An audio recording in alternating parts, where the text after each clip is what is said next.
Leader of the military administration, I accept full responsibility for all decisions taken under my watch.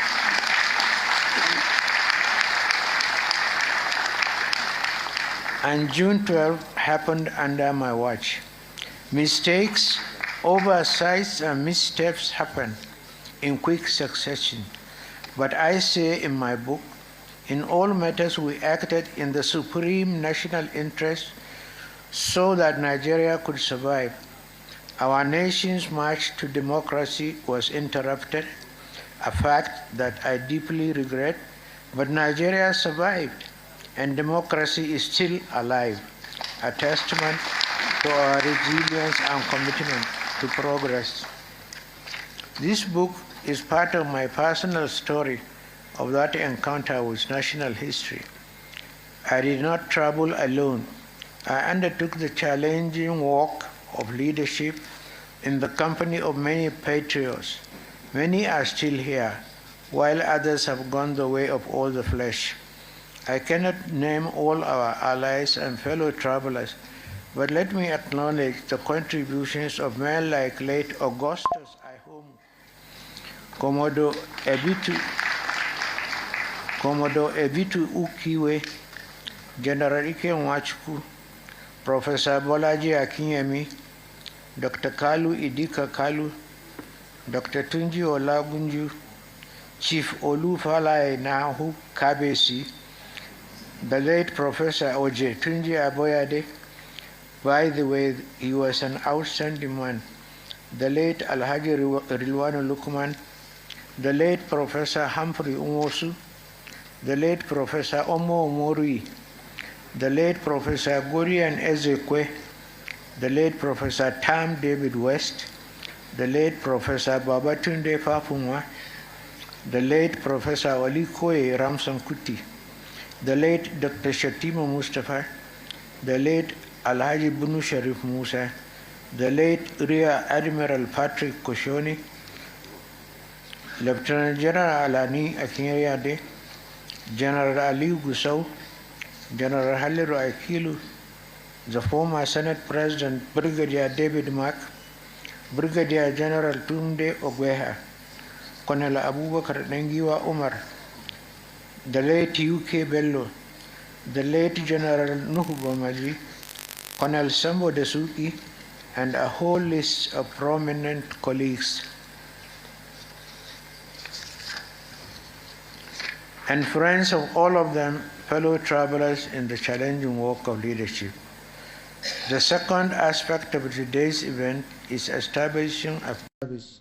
It is a beacon of hope for our future. I am deeply grateful for your contributions and presence in particular. I cannot sufficiently thank my brother, His Excellency Nana Akufo-Addo,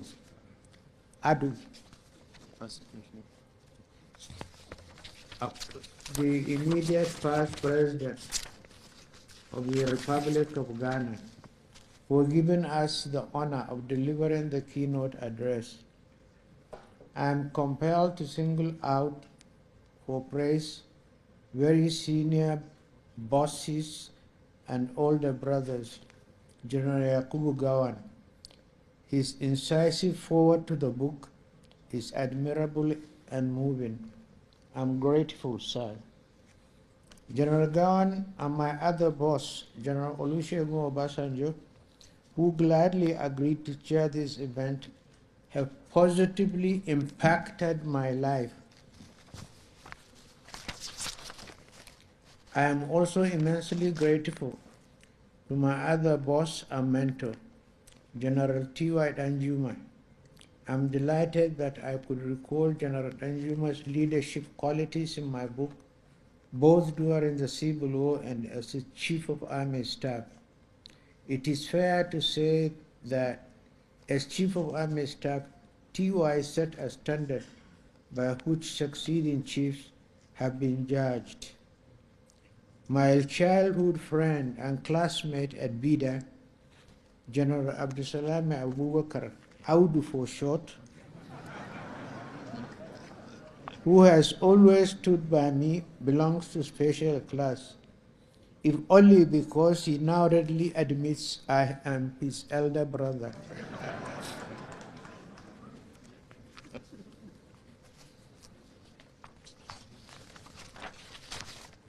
I also thank my boss and our immediate past president and colleague, General Muhammad Buhari, who sent a lovely note a few days ago apologizing for his inability to be with us. I'm delighted that he has asked one of his ministers to represent him on this occasion. Similarly, I thank His Excellency Professor Yemi Osinbajo, Nigeria's immediate past Vice President, who reviewed today's book with characteristics, brilliance. I shall remain forever grateful to all governors of our states, distinguished senators and members of the House of Representatives, past and present. To our Royal Highnesses, I am deeply grateful for your presence. I understand the effort it takes to travel from your different domains to attend this event like this.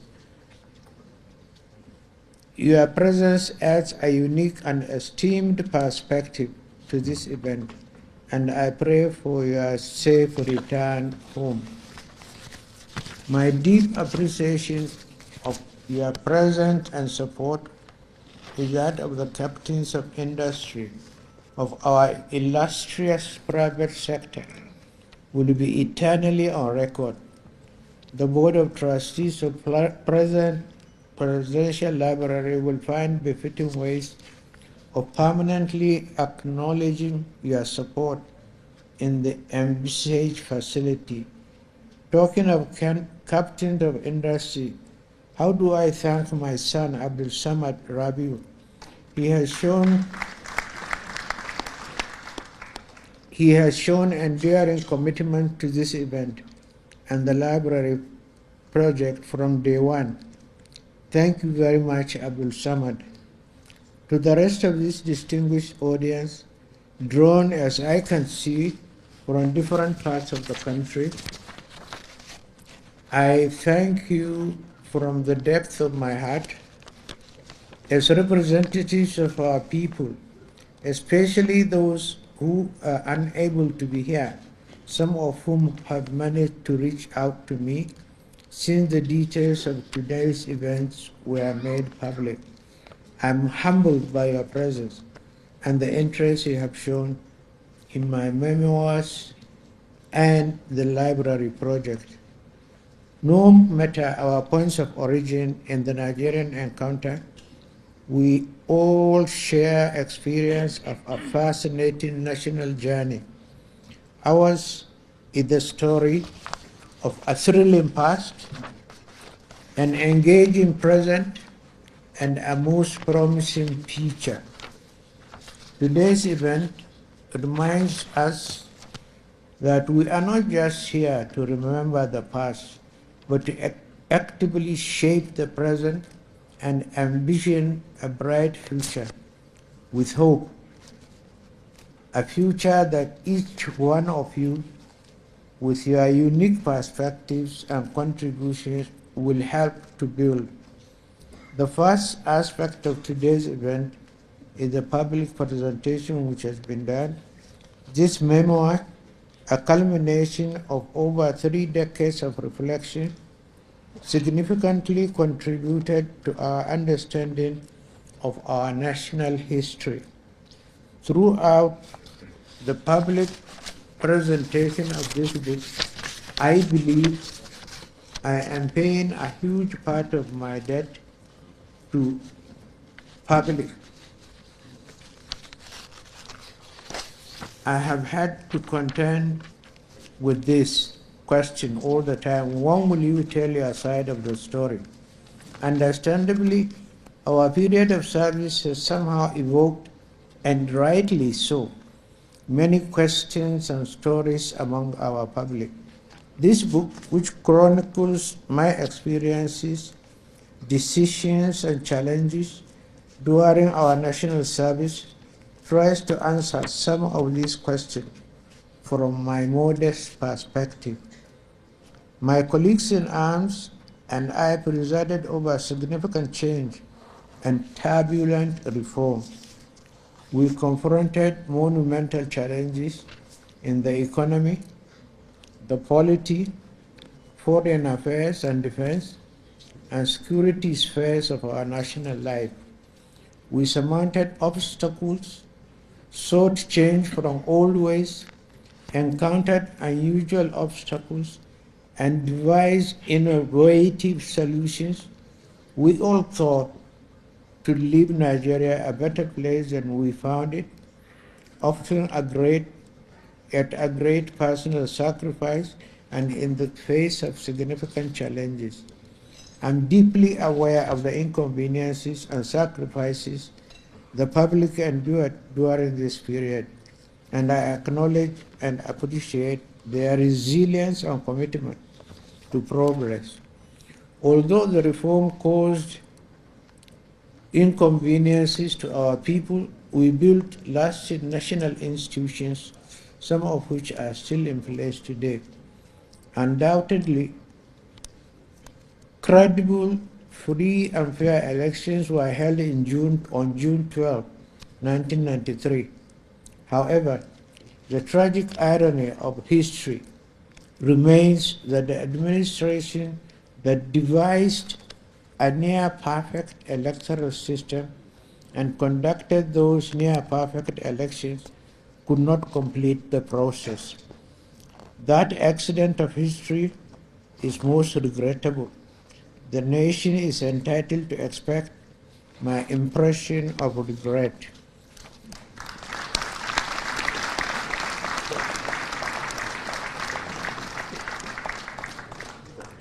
As the leader of the military administration, I accept full responsibility for all decisions taken under my watch.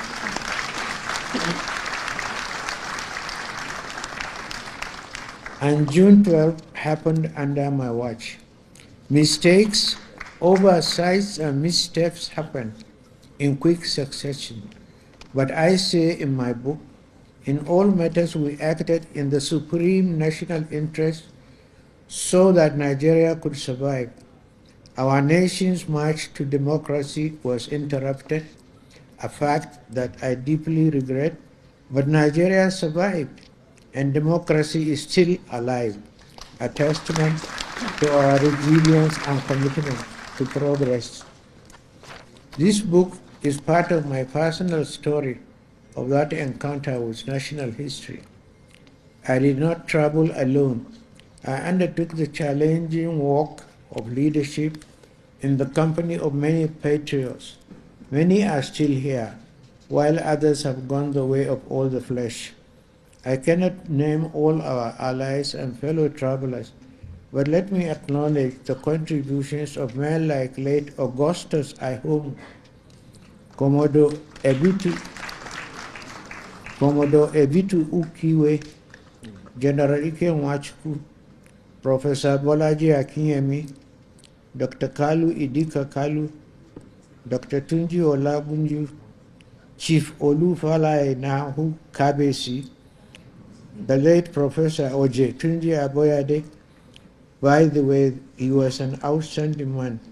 The late Alhaji Rilwanu Lukman, the late Professor Humphrey Umosu, the late Professor Omo Omori, the late Professor Burian Ezekwe, the late Professor Tam David West, the late Professor Babatunde Papumwa, the late Professor Walikoe Ramson Kuti, the late Dr. Shatima Mustafa, the late Alhaji Bunu Sharif Musa, the late Rear Admiral Patrick Koshoni, Lieutenant General Alani Akinyade, General Ali Gusau, General Haliru Akilu, the former Senate President Brigadier David Mark, Brigadier General Tunde Ogweha, Colonel Abubakar Nengiwa Umar, the late UK Bello, the late General Nuhu Gomaji, Colonel Sambo Desuki, and a whole list of prominent colleagues and friends of all of them, fellow travelers in the challenging work of leadership. The second aspect of today's event is establishing a befitting library, which I consider a tribute to history and a contribution to the world of knowledge and leadership. In this regard, I thank my friend and family member, our former Vice President, Namadi Sambo, who created a unique architectural design for the Presidential Library on my 80th birthday. I'm getting to 84. As you can see from the program details, it is an outstanding design. Thank you, Mr. Vice President. As leaders, our activities belong to history in the form of written records. These records will serve as evidence in chief for posterity long after we have gone. The proposed presidential library, which will house these records, would be a lasting tribute to our period of national service and a resource for future leaders and scholars to learn from our experience and decisions. As I understand it, members of the library board have in mind is a library not a museum where treasured historical documents and books are left to dust. The plan is more of an interactive center for lively exchange among people of different backgrounds and generations. Once again, I sincerely appreciate and ensure your presence at this gathering. Your participation and the conversation following this event will undoubtedly contribute to better Nigeria. I'm grateful for your support and look forward to our shared journey towards brighter future. The task of recovering memory can never be easy. As I said in my acknowledgement pages in the book, apart from my publishers, Messrs. Bookcraft, headed by Mr. Bonkole Olaebi, in writing this book, I acquired debts of gratitude to several other persons that deserve mention. Dr. Yemi Ogumbi, otherwise Dr. Activity, Dr. Chidi Amuta, Mr. Abiola Phillips, Mr. Clement Fajimoku, and Mr. Toby Shenoy gave generously of their time, experience, and resourcefulness, not just in the area of research, but also in painstaking editorial work. I thank Mr. Oladimeji Bajela for the book's beautiful design. Yemi Ogumbi's unwavering commitment to ensuring the expert production of the book and his tireless work towards realizing today's event will never be forgotten. Thank you, Dr. Activity. Yemi's effort and those of his colleagues were amply complemented by the commitment of other young friends and colleagues, such as Donald Duke, Rotimi Amechi, and Mr. Francis Oboro, who made several trips to Mina for consultations in this project. My gratitude to these other friends who assisted in this program. Thinkers and persons of knowledge as possible, especially business, finance, and economics. I naturally started my consultation with those I had met practical contact with within the years. In this regard, I reached out to Professor Gabriel Olusanya. He impressed me greatly during my tenure at the National Institute of Policy and Strategic Studies. Through him, I expanded the contact of reputable Nigerians to consult on how best to design an appropriate economic reform agenda. In this regard, I contacted Professor Ojetunji Aboyare, Professor Ikenna Nzimiro, Chief Michael Omolaele, Professor Akimabo Gunje, and Dr. Chu Okongu.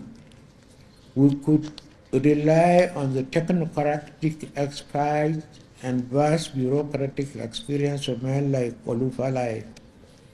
Through Ike Nwachukwu, we had been since the military, when he was a military governor of Imo State.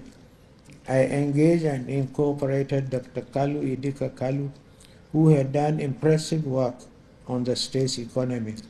Before that, he had worked at the World Bank and served at the Asian desk, where he garnered extensive knowledge on what became the Asian Tigers. In particular, his creative approach to rescuing the economy of Imo State made it possible and positive impression on me. Under the famed Imo formula, he excited me and I brought him to the federal level to help us with the economics of spending only what you have. Such prudent management and economic realism was what, in my view, our desperate economic situation required. What I found exciting about working with these outstanding intellectuals, men of ideas and experience, was that they were a community of ideas. They knew and respected each other. With each one you consulted and brought about on board, he had a string of other colleagues with similar experience to bring along. In little or no time, we had a virtual faculty of people with extensive ideas, vast experience, and diverse background. We interacted through series of dialogues and consultations in very enlightening sessions. We became more like a community of friends and colleagues, but we were united by our shared commitment to making Nigeria self-sufficient and workable.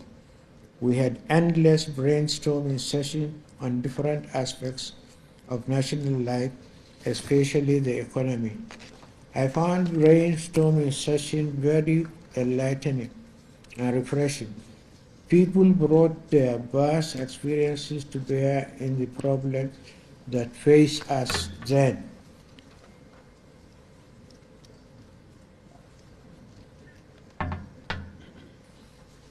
In particular, I recall the insights of Professor Ikenna Nzimiro, who brought a lot of life to our sessions by relating our present problems to his experiences from the past. He would, for instance, ask me jovially, "Mr. President, how old are you?"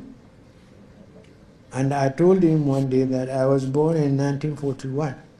So he looked at me and laughed and said, "I was an activist in the Zikist National Vanguard when you were born." So, Mr. President and the Asuwaju of the University